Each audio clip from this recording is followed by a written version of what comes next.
Hello, everybody. Welcome to our third night of our Class of 2024 welcome event. This is a great evening here. We're working on some technical stuff here. We wanted to showcase our classroom again and our cameras that are up. Rod, there you are. Can you hear us? Can you hear me? Absolutely. Great to see you. Right on. Good to see you as well.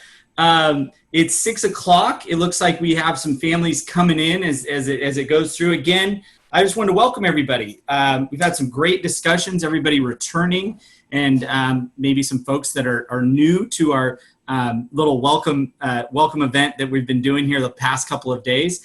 We have a great evening planned with two sessions. The first session with our Dean of Students, Mr. Theodule, Dean Theodule, Roddric Theodule, Rod Theodule, who's been at Jesuit for 2 years, started at Jesuit when I came in actually 2 years ago, graduated from Bellarmine High School, if I'm not mistaken, which is a Jesuit school in San Jose. Some of you might have heard about that, kind of like a Jesuit down in San Jose. And also, you got one of your masters at Santa Clara University, which is my alma mater, which is awesome. So a lot of experience in Jesuit education and just a great human being to have on campus to be the dean of these wonderful young men as they continue their high school career.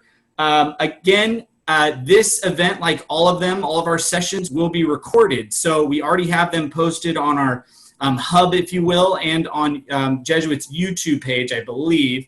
Elizabeth, you can correct me if I'm wrong on that front, but feel free to ask questions as we go along.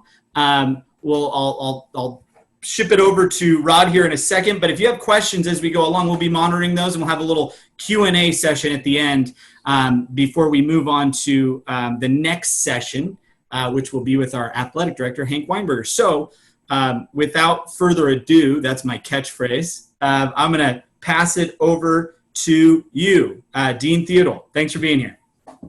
Thank you very much, Mr. Ramos, for that wonderful introduction. I don't know if I've had a better introduction than that.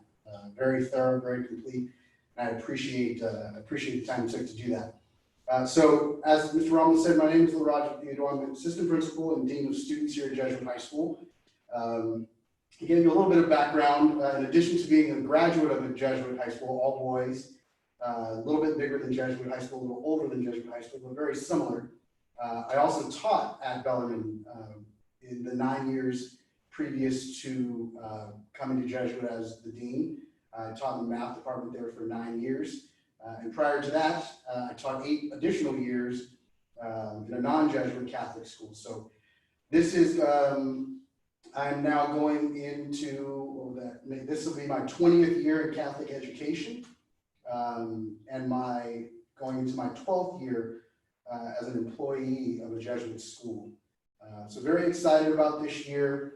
As always, a brand new school year is an exciting time to meet new students, new families, and this year in particular, getting reacquainted with the students that we've been missing from campus for the last few months, as I've definitely missed them dearly, as I'm sure the rest of our faculty and staff have as well.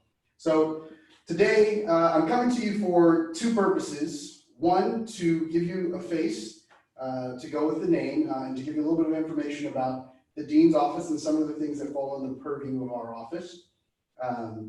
But in addition, to give you a simulation of what it may be to be an at-home learner. So if your son is sick with a common cold or exhibiting symptoms of COVID, God forbid, this will be a simulated experience for you, what it might be like to be a student experiencing the classroom remotely. Okay, so I'm going to start first.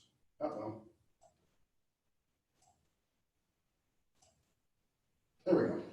I'm going to start first with a couple of really quick slides. I want to take about 10 minutes or so to go through just a couple of items with you, and then I want to leave plenty of time for you all to ask questions and for me to be a resource for you, as the Dean's Office always strives to be.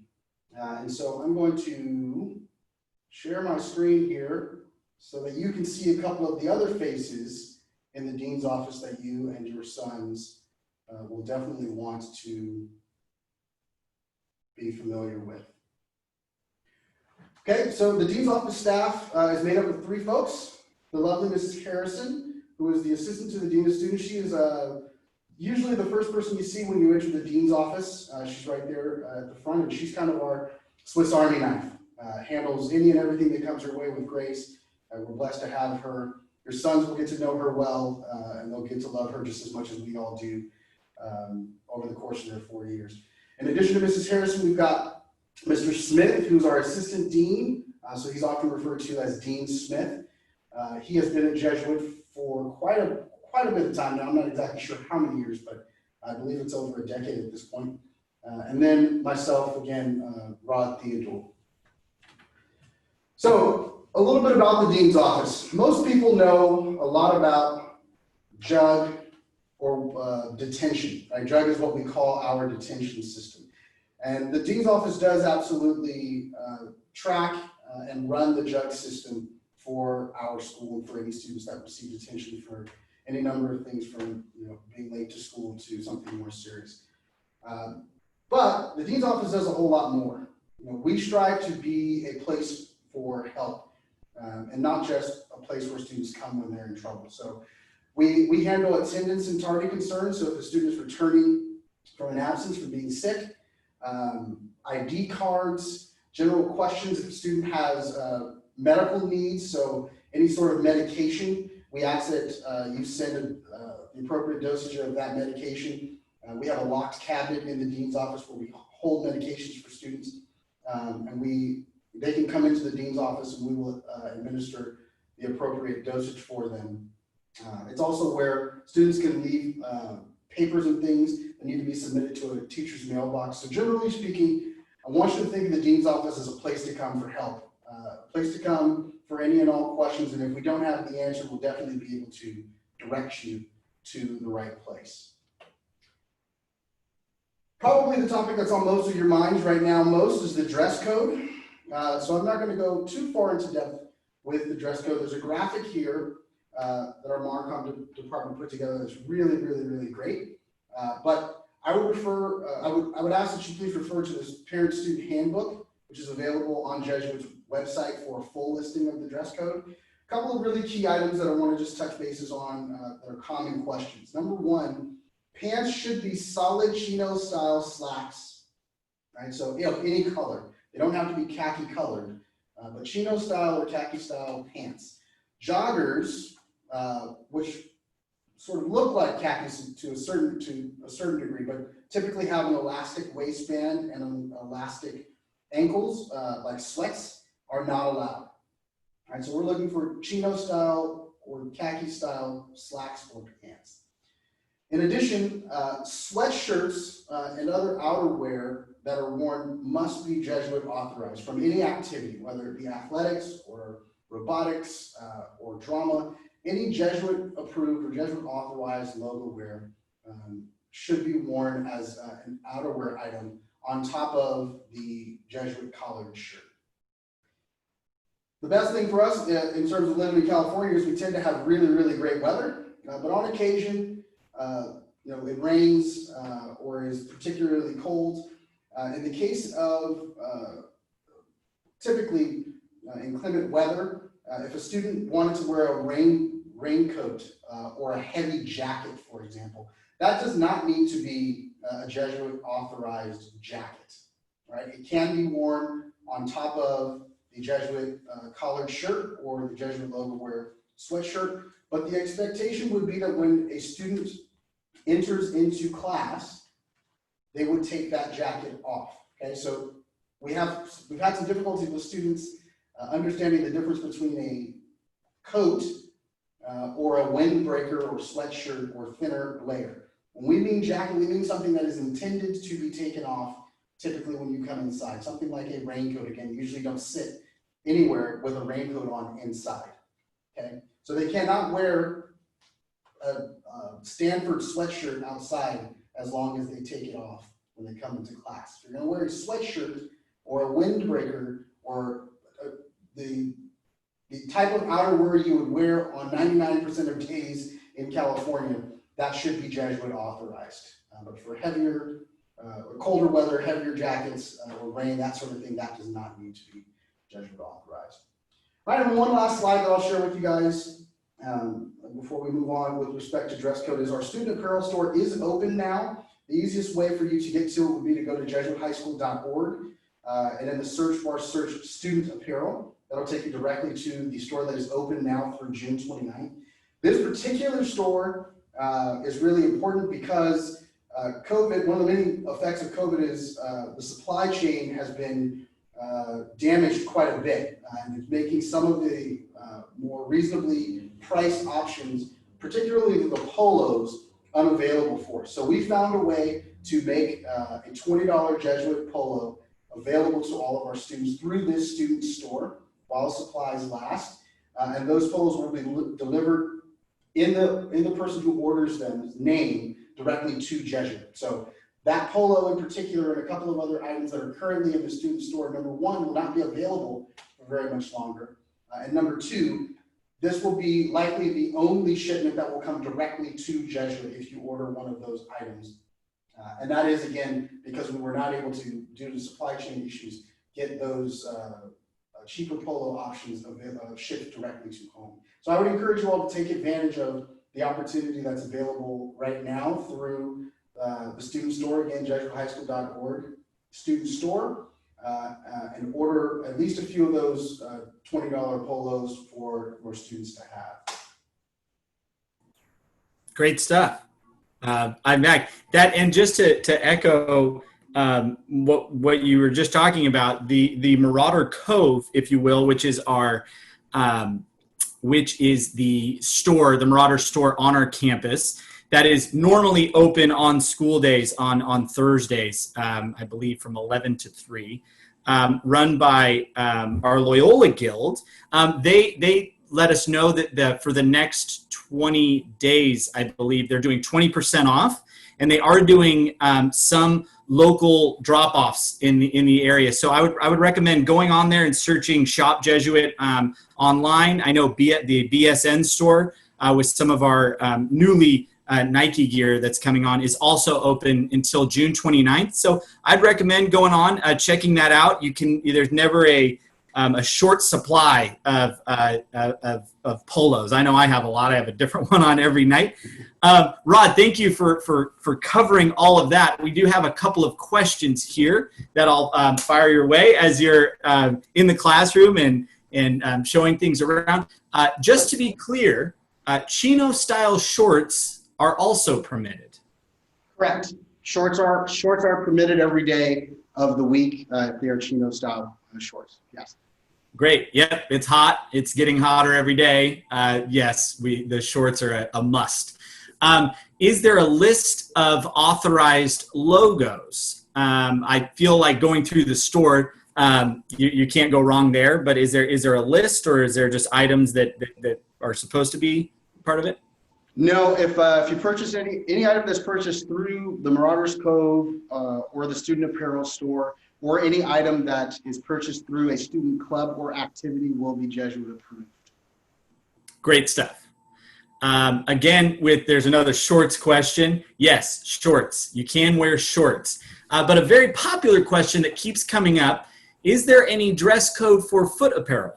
Very concerned about what's going on their feet. Yes. Students should wear closed-toed shoes. There's a much more robust description of the footwear policy in the parent-student handbook, as well as things like earrings, the more casual Friday dress code. So I would refer you to the student-parent handbook on the website. That yes, shoes should be closed-toed shoes at all times. Great. And I would say again, yeah, the student parent handbook that everybody will have access to, and I believe can already have access or have received, does detail a lot of these details in there. So I highly recommend checking that out. We'll make that available too at the end of this, that the class of 2024 welcome page. we'll have accesses and links to a lot of these questions that are coming through just to make sure that all the families that are interested understand that. I would say here, a lot of questions about, are there specific PE clothes? Yep, a couple of questions about PE clothes. Yes, there are PE clothes as well. There's a PE specific store.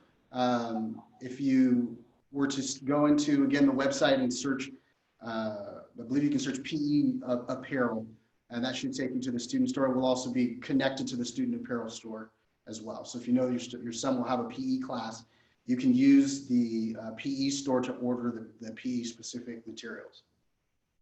Great stuff. And Elizabeth, I know we were working on the PE store and getting that up. Do you have any insight on the PE clothes? I do, and all of our freshman families can expect to receive an email. We want to make it super simple, so we'll be getting that out with the reminders that Rod has shared, Dean Theodule's points on dress code, and quick links to all of the stores for dress code and PE. But if you're anxious and you want to type in right now on our website, you can type in Shop Jesuit or PE or uniform. It's a super dynamic search engine. It'll take you to our page. They're all in the same location.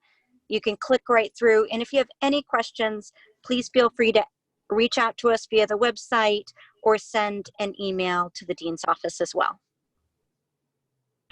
Great stuff. Yes, our website, searching on our website is a great resource. And then there are a couple of questions here. And I know as we're working through scheduling and figuring out all the things about how are you going to handle PE with wearing masks? If your son is participating in both fall and spring sports, do they need PE clothes? The contract PE is one thing that we offer, but I do know that we are working to figure out our scheduling for next year. Rod, do you know anything about those guidelines moving in? We have nothing to share at the moment. They're still sort of in flux at the moment. PE is a one-semester course for freshmen, so it's entirely possible that really 50-50 chance that your son would be assigned to PE in the fall or the spring. So there's really no rush to get to ordering PE clothes, and as we get more guidance from the county and state level, we're going to use that to design a PE program that's going to definitely keep all of our students safe and physically fit. Fantastic. It's down here, if we order from the Marauder store, do we pick up items curbside or do we have to pay for shipping? That is a good question. Elizabeth, you may know a little bit more on that. I do know that the Marauders Cove store was going to do some local drop-offs to our Loyola Guild. I imagine that we'll be sending out more information on that later in the week. Yeah, our Marauder Cove is always available on site during our school year. Right now, you can reach them online. It's run by our volunteer moms of the Loyola Guild, and they have a great selection of apparel as well as family fun spirit items. Right now, they have a sale going on, 20% off for the next 20 days. And they are doing some select local neighborhood drop-offs. It's, again, all on the website. And you can also find it in an upcoming email that you'll receive tomorrow, specific to shopping. Awesome. I would reiterate to all the families that we have here, I'll turn on my screen too, is that the folks in the dean's office are just wonderful people and great solvers of problems and questions. I think if your student, Mary does an excellent job of guiding all of our students and letting them know where they need to be. It's a great place to start, coming in as a freshman as a resource for knowing where to go. You know, there's a lot of great folks on campus that can help guide your son, you know, including me, or Elizabeth. If you see us out on campus, we're happy to point your son in the right direction. Rod, I have a question that I'd ask is, how do you communicate with the students should they get a jug or they need to hear from you? So one of the most important mechanisms that we have for communication with students, whether it be the dean's office or individual teachers or coaches, is the email system. So every student will have a Jesuit email address. and the expectation is that they are checking that email address hopefully every 24 hours at least.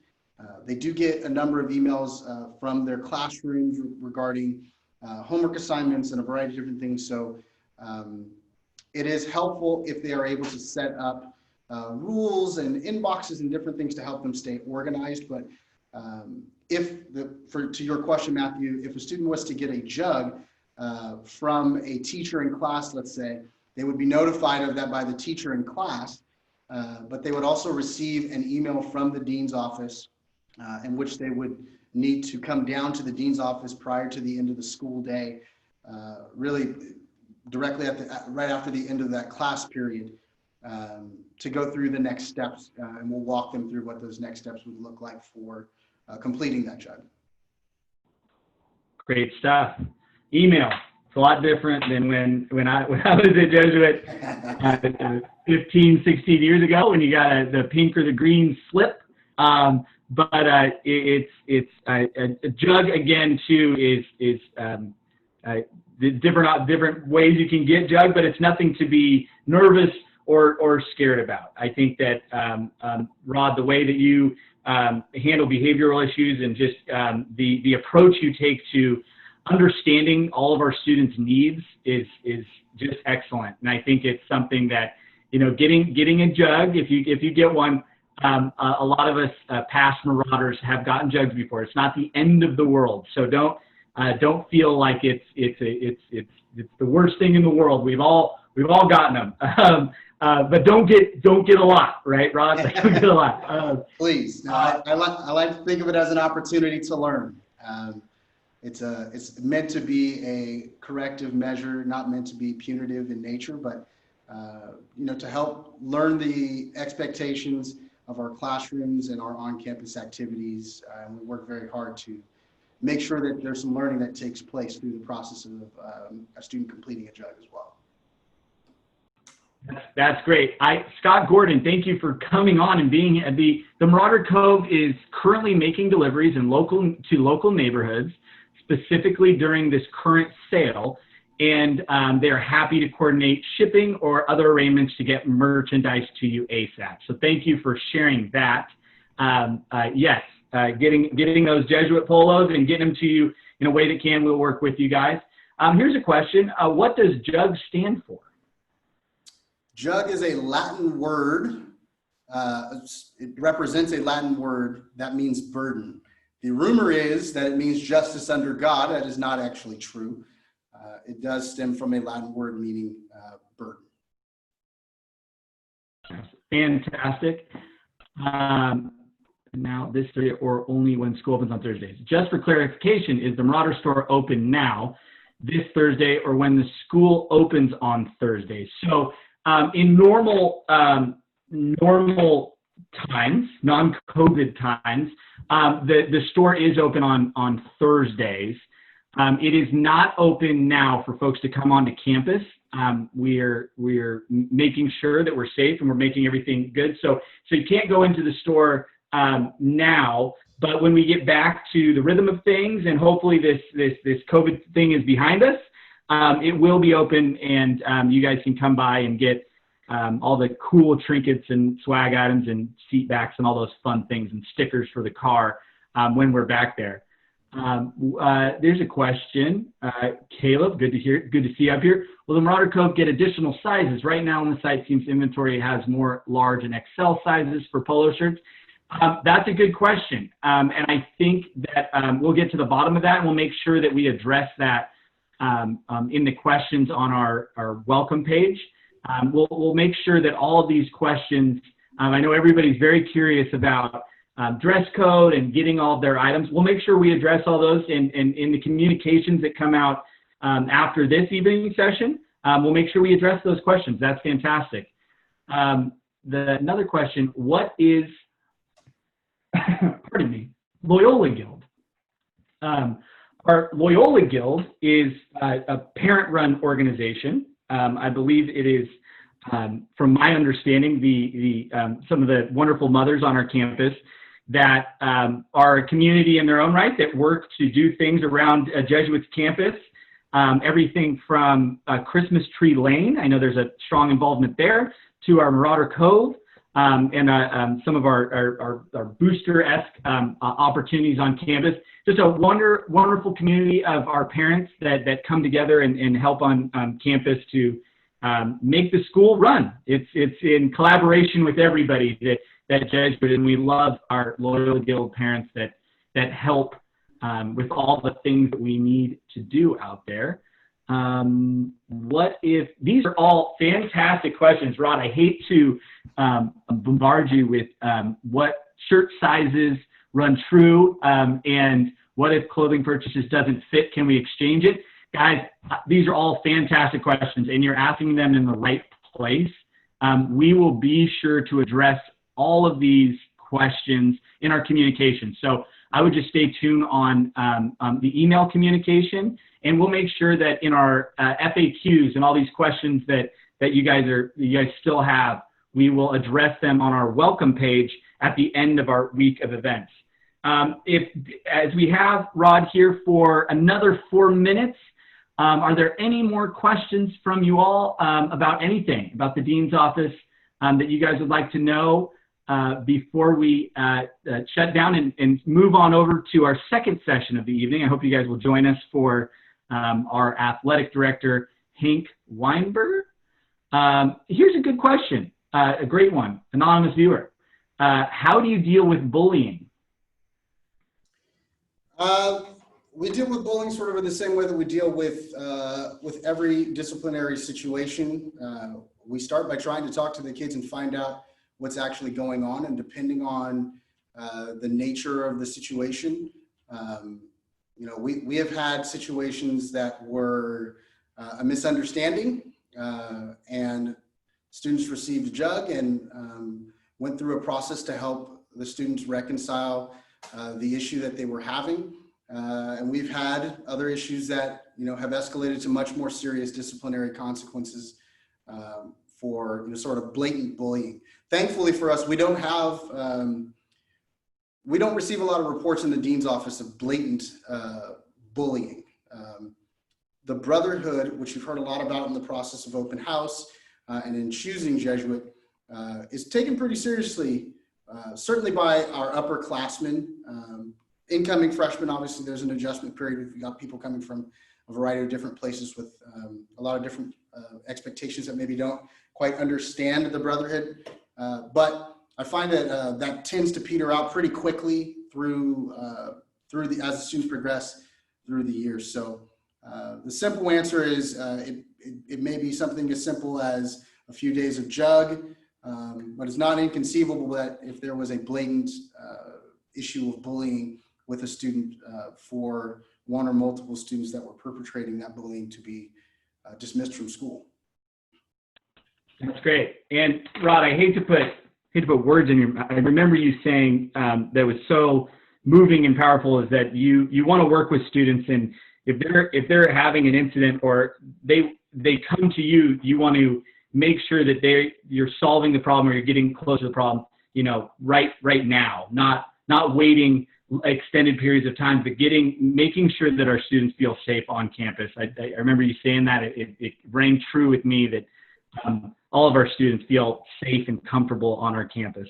Absolutely. There's absolutely nothing more important to us. So the Dean's office has an open door policy for students at any point in time. If they want to come in and talk about the football game this past weekend, or a situation where they feel like they're being bullied by their peers, the Dean's office has an open door policy for students to come in, and I would encourage them to use that open door policy sooner rather than later, particularly if there's an issue that they need some help or guidance in fixing. I know that our counseling department provides that same open door policy for students as well. Each of your students will be assigned a counselor. They can talk to their assigned counselor or any other counselor that's available if they have a pressing issue.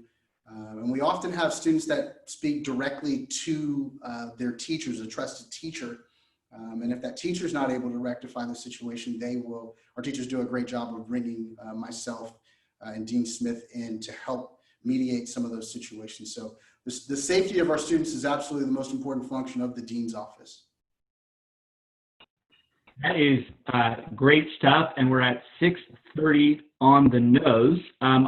Thank you all for being here. Thank you, Dean Theodule, for being here and sharing some wonderful insight on the Dean's office. Again, the Dean's office is a great place.